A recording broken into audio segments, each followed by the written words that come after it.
João Patton, um missionário entre os antropófagos, 1824-1907. Perto de Dalswinton, na Escócia, morava um casal conhecido em toda a região como os velhos Adão e Eva. A esse lar veio em visita uma sobrinha, Jeanette Rogerson. Supunha-se que não houvesse muita coisa na casa isolada dos velhos para distrair a jovem, sempre viva e alegre. Mas uma coisa atraiu-lhe o interesse. Um rapaz chamado Tiago Patton, que entrava, dia após dia, no matagal perto da casa. Levava sempre um livro na mão, como se ali fosse para estudar e meditar. Certo dia, a moça, vencida pela curiosidade, entrou furtivamente por entre as árvores e espiou o rapaz recitando os sonetos evangélicos de Erskine. A sua curiosidade tornou-se em santa admiração quando o jovem, deixando o chapéu no chão, ajoelhou-se debaixo de uma árvore para derramar a alma em oração perante Deus. Ela, espírito de brincalhona, avançou e pendurou o chapéu em um galho que estava próximo. Em seguida, escondeu-se onde podia, sem ser vista, para presenciar o rapaz perplexo a procurar o chapéu. No dia seguinte, a cena se repetiu.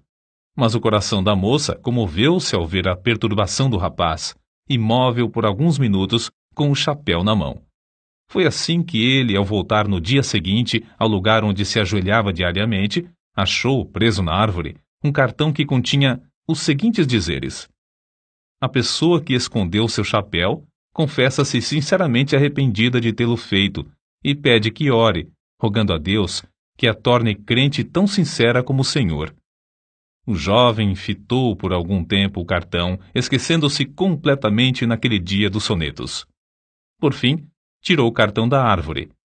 No momento em que se reprovava e a sua estupidez por não saber que fora um ser humano quem escondera o chapéu 2 vezes, viu passar por entre as árvores, na frente da casa do velho Adão, uma moça, balde na mão, cantando um hino escocês. Naquele instante, o moço sabia, por instinto divino, que a visita angélica que invadira seu retiro de oração fora a gentil e hábil sobrinha dos velhos Adão e Eva.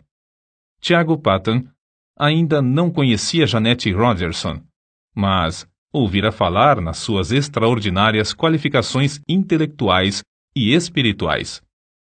É provável que Tiago Patton começasse a orar pela jovem, mas num sentido diferente daquele que ela pedira. De qualquer forma, a moça furtara não somente o chapéu do rapaz, mas também o seu leal coração. Um furto que resultou, por fim, no casamento dos dois. Tiago Patton, fabricante de meias no condado de Dumfries, e sua esposa Jeanette andavam, como Zacarias e Isabel na antiguidade, irrepreensíveis perante o Senhor. Ao nascer-lhes o primogênito, deram-lhe o nome de João, dedicando-o solenemente a Deus, com oração, para ser missionário aos povos que não tinham oportunidade de conhecer a Cristo. Entre a casa própria em que morava a família dos Patton e a parte que servia de fábrica havia um pequeno aposento. Acerca desse quarto, João Patton escreveu: era o santuário de nossa humilde casa. Várias vezes ao dia, geralmente depois das refeições, o nosso pai entrava nesse quarto e, fechada a porta, orava. Nós, seus filhos, compreendíamos, como se fosse por instinto espiritual, que se derramavam orações por nós, como fazia na antiguidade o sumo sacerdote, quando entrava no Santo dos Santos em favor do povo. De vez em quando, se ouvia o eco de uma voz em tons de quem suplica pela vida. Passávamos pela porta nas pontinhas dos pés, de modo a não perturbar a santa e íntima conversação. O mundo lá fora não sabia de onde vinha o gozo que brilhava no rosto de nosso pai, mas nós, seus filhos, o sabíamos. Era um reflexo da presença divina, que era sempre uma realidade para ele na vida cotidiana. Nunca espero, quer num templo, quer nas serras, quer nos vales, sentir Deus mais perto, mais visível, andando e conversando mais intimamente com os homens do que naquela humilde casa coberta de palha. Se por uma catástrofe indizível tudo quanto pertence à religião fosse apagado da memória, Minha alma reverteria de novo ao tempo da minha mocidade. Ela fechar-se-ia naquele santuário, e ao ouvir novamente os ecos daquelas súplicas a Deus, lançaria para longe toda a dúvida com este grito vitorioso: meu pai andava com Deus, por que não posso eu também andar? Na autobiografia de João Paton, vê-se que as suas lutas diárias eram grandes, mas o que dizemos agora revela qual a força que operava para que ele sempre avançasse na obra de Deus. Antes, realizava-se culto doméstico na casa de meus avós somente aos domingos, mas meu pai convenceu primeiro a minha avó a orar, ler um trecho da Bíblia e cantar um hino diariamente, pela manhã e à noite. Depois, todos os membros da família seguiram esse costume. Foi assim que meu pai começou, aos 17 anos de idade, o bendito costume de fazer cultos matutinos e vespertinos em casa. Costume que observou, talvez sem uma única exceção, até se achar no leito de morte com 77 anos de idade. No último dia da sua vida, uma passagem das Escrituras foi lida, e ouviu-se sua voz na oração. Nenhum dos filhos se recorda de um só dia que não fosse assim santificado. Muitas vezes havia pressa em atender a um negócio. Inúmeras vezes chegavam os amigos. Mas nada impedia que nos ajoelhássemos em redor do altar familiar enquanto o sumo sacerdote dirigia as nossas orações a Deus e se oferecia a si mesmo e a seus filhos ao mesmo Senhor. A luz de tal exemplo era uma bênção, tanto para o próximo como para a nossa família. Muitos anos depois, contaram-me que a mais depravada mulher da vila, uma mulher da rua, declarou que a única coisa que evitou o seu suicídio foi que, numa noite escura, perto da janela da casa de meu pai, ouviu-o implorando no culto doméstico que Deus convertesse o ímpio do erro do seu caminho e o fizesse luzir como uma joia na coroa do Redentor. Vi, disse ela, como eu, era um grande peso sobre o coração desse bom homem e sabia que Deus responderia à sua súplica. Foi por causa dessa certeza que não entrei no inferno e que achei o único Salvador. Por meio desse ocorrido, a mulher foi salva e transformada pela graça divina. Não é de admirar que, em tal ambiente, 3 dos 11 filhos de Tiago Paton, João, Walter e Tiago, fossem constrangidos a dar suas vidas à obra mais gloriosa, a de ganhar almas. Não julgamos estar esse ponto completo sem lhe acrescentar mais um trecho dessa autobiografia. Até que ponto fui impressionado nesse tempo pelas orações de meu pai, não posso dizer. Nem ninguém pode compreender. Quando de joelhos e todos nós ajoelhados em redor dele no culto doméstico, ele derramava toda a sua alma em oração com lágrimas, não só por todas as necessidades pessoais e domésticas, mas também pela conversão da parte do mundo onde não havia pregadores para servirem a Jesus. Sentíamos-nos na presença do Salvador vivo, e chegamos a conhecê-lo e amá-lo como nosso amigo divino.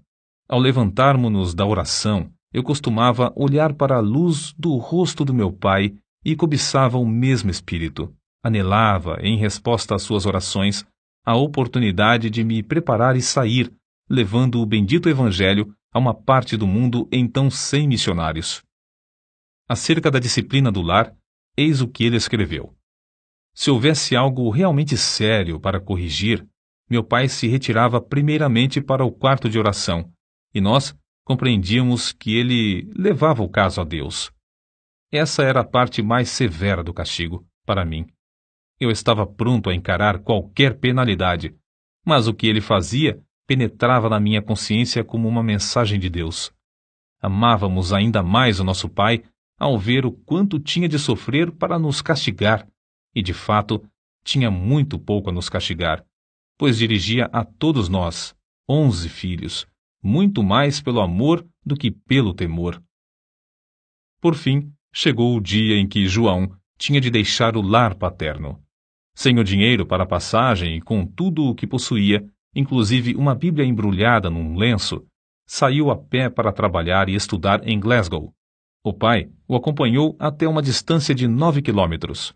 No último quilômetro, antes de se separarem um do outro, os dois caminhavam sem poder falar uma só palavra, Mas o filho sabia, pelo movimento dos lábios do pai, que este orava em seu coração por ele. Chegando ao lugar combinado onde se separariam, o pai balbuciou: Deus te abençoe, meu filho. O Deus de teu pai te prospere e te guarde de todo mal. Depois de se abraçarem, o filho saiu correndo, enquanto o pai, em pé no meio da estrada, imóvel, com o chapéu na mão e lágrimas correndo pelas faces, continuava a orar em seu coração. Alguns anos depois, o filho testificou de que essa cena, gravada na sua alma, o estimulava como um fogo inextinguível a não desapontar o pai no que esperava dele, seu filho, que seguisse o seu bendito exemplo de andar com Deus. Durante os 3 anos de estudos em Glasgow, apesar de trabalhar com as próprias mãos para se sustentar, John Paton, no gozo do Espírito Santo, fez uma grande obra na seara do Senhor. Contudo, soava-lhe constantemente aos ouvidos o clamor dos selvagens nas ilhas do Pacífico, e isso foi, antes de tudo, o assunto que ocupava as suas meditações e orações diárias. Havia outros para continuar a obra que fazia em Glasgow, mas quem desejava levar o Evangelho a esses pobres bárbaros? Ao declarar sua resolução de trabalhar entre os canibais das Novas Hébridas, quase todos os membros da sua igreja se opuseram à sua saída. Um muito estimado irmão assim se exprimiu: entre os antropófagos, será comido por eles. A isso, John Paton respondeu: o irmão é muito mais velho que eu, breve será sepultado e comido por vermes. Declaro ao irmão que, se eu conseguir viver e morrer servindo ao Senhor Jesus e honrando o seu nome, não me importarei ser comido por antropófagos ou por vermes. No grande dia da ressurreição, o meu corpo se levantará tão belo como o seu, na semelhança do Redentor ressuscitado. De fato, as Novas Hébridas haviam sido batizadas com sangue de mártires. Os 2 missionários, William e Harris, enviados para evangelizar essas ilhas, poucos anos antes desse tempo, foram mortos a cacetadas, e seus cadáveres cozidos e comidos. Os pobres selvagens não sabiam que assassinavam seus amigos mais fiéis. Assim, os crentes em todos os lugares, ao receberem as notícias do martírio dos 2, oraram com lágrimas por esses povos. E Deus ouviu as súplicas, chamando, entre outros, a John Paton. Mas a oposição à sua saída era tal que ele resolveu escrever a seus pais e, pela resposta, veio a saber que eles o haviam dedicado para tal serviço no dia do seu nascimento. Desde esse momento, John Paton não mais duvidou da vontade de Deus e assentou no seu coração gastar a vida servindo aos indígenas das ilhas do Pacífico. O nosso herói conta muitas coisas de interesse acerca da longa viagem à vela para as Novas Hébridas. Quase no fim da viagem, quebrou-se o mastro do navio. As águas os levavam lentamente para Tana, uma ilha de antropófagos onde a bagagem teria sido saqueada e todos a bordo cozidos. Contudo, Deus ouviu suas súplicas e os fizeram alcançar uma outra ilha. Alguns meses depois, foram à mesma ilha de Tana, onde conseguiram comprar o terreno dos silvícolas e edificar uma casa. Comove o coração ler que construíram a casa sobre os mesmos alicerces lançados pelo missionário Turner 15 anos antes, o qual teve de fugir da ilha para escapar de ser morto e comido pelos selvagens. Acerca da sua primeira impressão sobre o povo, Paton escreveu: fui levado ao maior desespero. Ao vê-los na sua nudez e miséria, senti tanto horror como compaixão. Eu tinha deixado a obra entre os amados irmãos em Glasgow, obra em que sentia muito gozo para dedicar-me a criaturas tão degeneradas. Perguntei-me a mim mesmo: é possível ensiná-las a distinguir entre o bem e o mal e levá-las a Cristo ou mesmo a civilizá-las? Mas tudo isso eram apenas sentimentos passageiros. Logo senti um desejo tão profundo de levá-los ao conhecimento e amor de Jesus como jamais sentira quando trabalhava em Glasgow. Antes de completar a casa em que o casal Paton iria morar, houve uma batalha entre 2 tribos. As mulheres e crianças fugiram para a praia, onde conversavam e riam ruidosamente, como se seus pais e irmãos estivessem ocupados em algum trabalho pacífico. Mas, enquanto os selvagens gritavam e se empenhavam em conflitos sangrentos, os missionários entregavam-se à oração por eles. Os cadáveres dos mortos foram levados pelos vencedores a uma fonte de água fervente, onde foram cozidos e comidos. À noite ainda se ouvia pranto e gritos prolongados nas vilas em redor. Os missionários foram informados de que um guerreiro, ferido na batalha, acabara de morrer em casa. A sua viúva foi estrangulada imediatamente, conforme o costume, para que o seu espírito acompanhasse o do marido e lhe continuasse a servir de escrava. Os missionários, então, nesse ambiente da mais repugnante superstição, da mais baixa crueldade e da mais flagrante imoralidade, esforçavam-se para aprender a usar todas as palavras possíveis desse povo que não conhecia a escrita. Anelavam falar de Jesus e do amor de Deus a esses seres que adoravam árvores, pedras, fontes, riachos, insetos, espíritos dos homens falecidos, relíquias de cabelos e unhas, astros, vulcões, etc. A esposa de Patton era uma ajudadora esforçada e, dentro de poucas semanas, reuniu 8 mulheres da ilha a quem instruía diariamente. 3 meses depois da chegada dos missionários à ilha, a esposa de Patton faleceu de malária, e 1 mês depois, o filhinho também morreu. Quem pode avaliar as saudades de Patton durante os anos que trabalhou sem ajudadora em Tana? Apesar de quase haver morrido também da mesma enfermidade, de os crentes insistirem para que voltasse à sua terra, e de os indígenas fazerem plano após plano de matá-lo, esse herói permaneceu orando e trabalhando fielmente no posto onde Deus o colocara. Um templo foi construído e um bom número se congregava para ouvir a mensagem divina. Patton não somente conseguiu reduzir a língua dos tanianos à forma escrita, mas também traduziu uma parte das escrituras, a qual imprimiu apesar de não conhecer a arte tipográfica. Acerca da gloriosa façanha de imprimir o livro em taniano, assim escreveu: Confesso que gritei de alegria quando a primeira folha saiu do prelo, tendo todas as páginas na ordem própria. Era 1 hora da madrugada, eu era o único homem branco na ilha, e havia horas em que todos os nativos dormiam. Contudo, atirei ao ar o chapéu e dancei como um menino por algum tempo ao redor do prelo. Terei eu perdido a razão? Não devia, como missionário, estar de joelhos louvando a Deus por mais esta prova de sua graça? Crede, amigos, o meu culto foi tão sincero como o de Davi, quando dançou diante da arca do seu Deus. Não deveis pensar que, depois de pronta a primeira página, eu não me tivesse ajoelhado pedindo ao Todo-Poderoso que propagasse a luz e a alegria do seu santo livro nos corações entenebrecidos dos habitantes daquela terra inculta. Depois de Patton haver passado 3 anos em Tana, o casal de missionários que vivia na ilha vizinha, Erromanga, foi martirizado barbaramente a machadadas, em pleno dia. Ao completar 4 anos de estada em Tana, o ódio dos indígenas dessa ilha chegou ao auge. Diversas tribos combinaram matar o indefeso missionário e findar, assim, com a religião do Deus de amor em toda a ilha. Contudo, como ele mesmo se declarava imortal até findar sua obra na terra, evitava em pleno campo os inúmeros golpes de lanças, machadinhas e cacetes armados pelas mãos dos indígenas, e assim conseguiu escapar para a ilha de Aneitium. Planejou então ocupar-se na obra de tradução do resto dos evangelhos na língua taniana, enquanto esperava a oportunidade de voltar a Tana.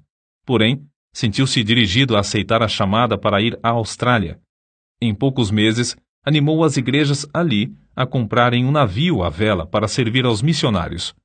Despertou-as também a contribuírem liberalmente e a enviarem mais missionários a evangelizar todas as ilhas. Acerca da sua viagem à Escócia, depois de alguns anos nas Novas Hébridas, ele escreveu: Fui de trem a Dumfries, e lá achei condução para o querido lar paterno, onde fui acolhido com muitas lágrimas. Havia somente 5 curtíssimos anos que saíra desse santuário com a minha jovem esposa, e agora, ai de mim! Mãe e filhinho jazem no túmulo, em Tana, nos braços um do outro, até o dia da ressurreição. Não foi com menos gozo, apesar de sentir-me angustiado, que, poucos dias depois, encontrei-me com os pais da minha querida falecida esposa. Antes de deixar a Escócia para a nova viagem, Patton casou-se com a irmã de outro missionário. Chamada por Deus a trabalhar entre os povos mergulhados nas trevas das Novas Hébridas, ela serviu como fiel companheira de seu marido por muitos anos. Meu último ato na Escócia foi ajoelhar-me no lar paterno durante o culto doméstico, enquanto meu venerando pai, como sacerdote, de cabelos brancos, nos entregava uma vez mais aos cuidados e proteção de Deus, Senhor das famílias de Israel. Eu tinha por certo, quando nos levantamos da oração e nos despedimos uns dos outros, que não nos encontraríamos com eles antes do dia da ressurreição. Porém, ele e minha querida mãe, com corações alegres, nos ofertaram de novo ao Senhor para o serviço entre os silvícolas. Mais tarde, meu querido irmão me escreveu que a espada que traspassara a alma da minha mãe era demasiado aguda e que, depois da nossa saída, ela jazeu por muito tempo como morta nos braços de meu pai. Prestes a regressar às ilhas, Patton foi constrangido pelo voto de todos os missionários a não voltar a Tana, mas abrir a obra na vizinha ilha de Aniwa. Dessa forma, tinha de aprender outra língua e começar tudo de novo. Na tarefa de preparar o terreno para a construção da casa em seu novo habitat, Patton ajuntou 2 cestos de ossos humanos de vítimas comidas pelo povo da ilha. Quando essas pobres criaturas começavam a usar um pedacinho de chita ou um saiote, era sinal exterior de uma transformação, apesar de estarem longe da civilização. E quando começavam a olhar para cima e a orar àquele a quem chamavam de Pai, nosso Pai, meu coração se derretia em lágrimas de gozo, e sei, por certo, que havia um coração divino nos céus, que se regozijava também. Contudo, como em Tana, Patton considerava-se imortal até completar a obra que lhe fora designada por Deus. Inúmeras vezes evitou a morte agarrando a arma levantada pelos selvagens contra ele, a fim de o matarem. Tempos depois, a força das trevas unidas contra o Evangelho em Aniwa cedeu. Isso data do tempo em que cavou um poço na ilha. Para os indígenas, a água de coco para satisfazer a sede era suficiente, porque se banhavam no mar e usavam pouco a água para cozinhar, e nenhuma para lavar a roupa. Mas para os missionários, a falta de água doce era o maior sacrifício.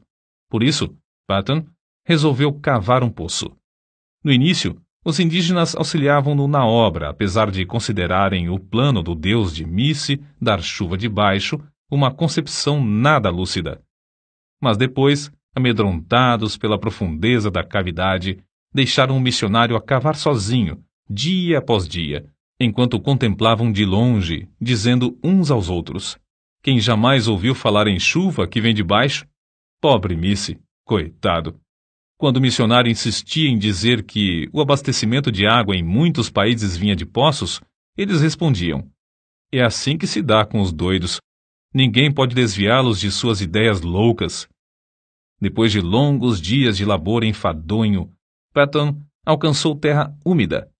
Confiava em Deus para obter água doce, em resposta às suas orações. Contudo, nessa altura, ao meditar sobre o efeito que causaria entre o povo o fato de encontrar água salgada, sentia-se quase que tomado de horror. Sentia-me, escreveu ele, tão comovido que fiquei molhado de suor e tremia-me todo o corpo, quando a água começou a borbulhar de baixo e a encher o poço. Tomei um pouco de água na mão, levei-a à boca para prová-la. Era água. Era água potável, era a água viva do poço de Jeová. Os chefes indígenas, com seus homens, a tudo assistiam. Era uma repetição em escala reduzida do episódio em que os israelitas rodearam Moisés quando ele fez água sair da rocha. O missionário, depois de passar algum tempo louvando a Deus, ficou mais calmo, desceu novamente, encheu um jarro da chuva que Deus Jeová lhe dava pelo poço e entregou-o ao chefe. Este sacudiu o jarro para ver se realmente havia água dentro. Então, tomou um pouco na mão e, não satisfeito com isso, levou à boca um pouco mais. Depois de revolver os olhos de alegria, bebeu-a e rompeu em gritos. Chuva! Chuva! É chuva mesmo! Mas como a arranjou? Patton respondeu. Foi Jeová, meu Deus, quem a deu da sua terra, em resposta ao nosso labor e orações. Olhai e vede por vós mesmos como borbulha a terra. Não havia um homem entre eles que tivesse coragem de chegar perto da boca do poço. Então, formaram uma fila comprida e, segurando-se uns aos outros pelas mãos, avançaram até que o homem da frente pudesse olhar para dentro do poço. A seguir, o que tinha olhado passava para a retaguarda, deixando o segundo olhar para a chuva de Jeová, muito embaixo. Depois de todos olharem um por um, o chefe dirigiu-se a Patton e disse: Missy, a obra de seu Deus Jeová é admirável, é maravilhosa. Nenhum dos deuses de Aniwa jamais nos abençoou tão maravilhosamente. Mas, Missy, ele continuará para sempre a dar chuva por essa forma ou acontecerá como a chuva das nuvens? O missionário explicou, para gozo indizível de todos, que essa bênção era permanente e para todos os aniwanianos.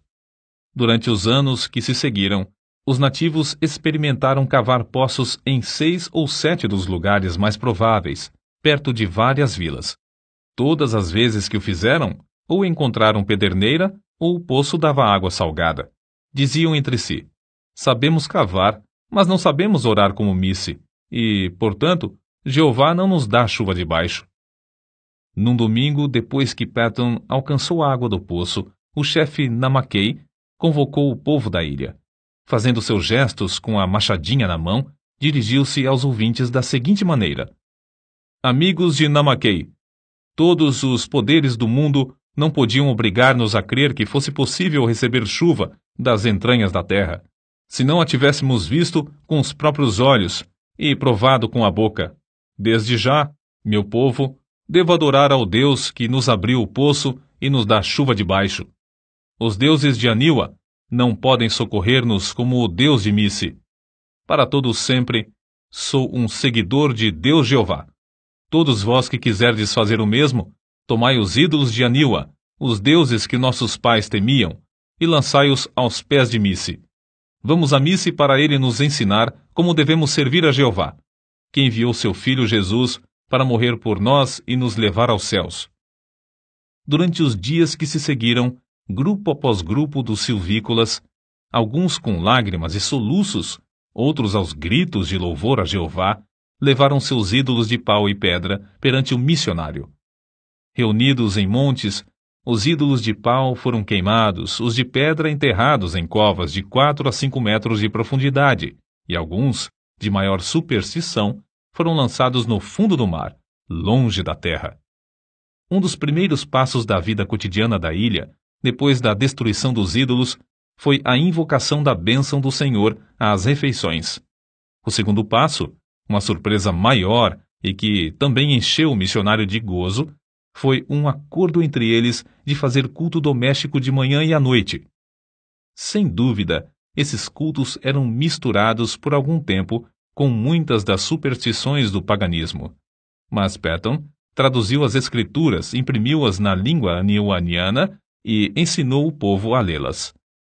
A transformação do povo da ilha foi uma das maravilhas dos tempos modernos. Como arde o coração ao ouvir acerca da ternura que o missionário sentia para com esses amados filhos na fé, e do carinho com que esses, outrora cruéis selvagens que comiam carne humana, mostravam para com o missionário. Que o nosso coração arda também para ver a mesma transformação dos milhares de indígenas no interior de nosso querido Brasil. Patton descreveu a primeira ceia do Senhor com as seguintes palavras: Ao colocar o pão e o vinho nas mãos, outrora manchadas do sangue da antropofagia, agora estendidas para receber e participar dos emblemas do amor do Redentor, antecipei o gozo da glória até o ponto de o coração não suportar mais. É-me impossível experimentar delícia maior antes de eu poder fitar o rosto glorificado do próprio Senhor Jesus Cristo.